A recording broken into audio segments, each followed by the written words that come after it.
किलबिलच्या सर्वेसर्वा प्राध्यापक प्रभावती मुठा यांचा जन्मदिवस साजरा.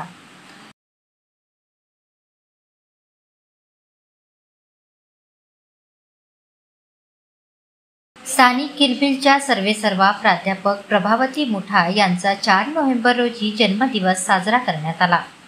या प्रसंगी सीडीसीसी बँकेचे अध्यक्ष रवींद्र शिंदे, उपाध्यक्ष डांगरे, नंदाताई आलुरवार, दैनिक महाविदर्भ संपादक Kalpanatai Palikundwar, Vidyatai Bangde, doctor Priyadarshan Mutha, doctor Ingole, doctor Chavan तसेच किलबिलच्या आप्तस्वकीयांची प्रामुख्याने उपस्थिती होती.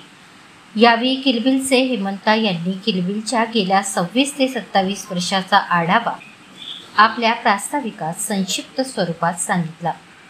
किलबिलच्या संस्थापक प्राध्यापक प्रभावती मुठा यांना हे शिशुगृह सुरू करताना बऱ्याच अडचणींना तोंड द्यावे लागले, परंतु त्या न डगमगता प्रत्येक अडचणीवर तोडगा काढतच राहिल्या आणि अनाथांना छत्र देत राहिल्या.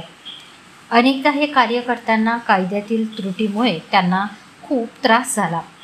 तेव्हा त्यांनी आपली समस्या अनेक मंत्र्यांपुढे मांडल्या.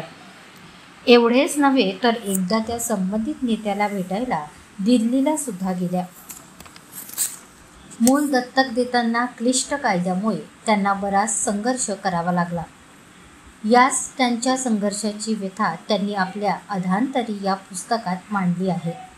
या त्यांच्या कार्यात त्यांचा मुलगा डॉक्टर प्रियदर्शन मुठा यांची मोलाची साथ मिळाली.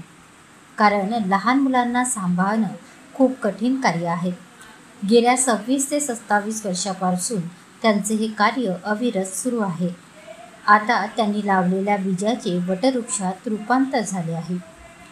एवढेच काय तर त्यांनी किलबिलच्या 2 मुलींना स्वतः दत्तक घेतले आहे.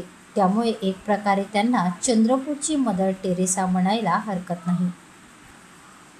या प्रसंगी किलबिलचे एक बाळ एका विदेशी कुटुंबाला दत्तक देण्यात आले.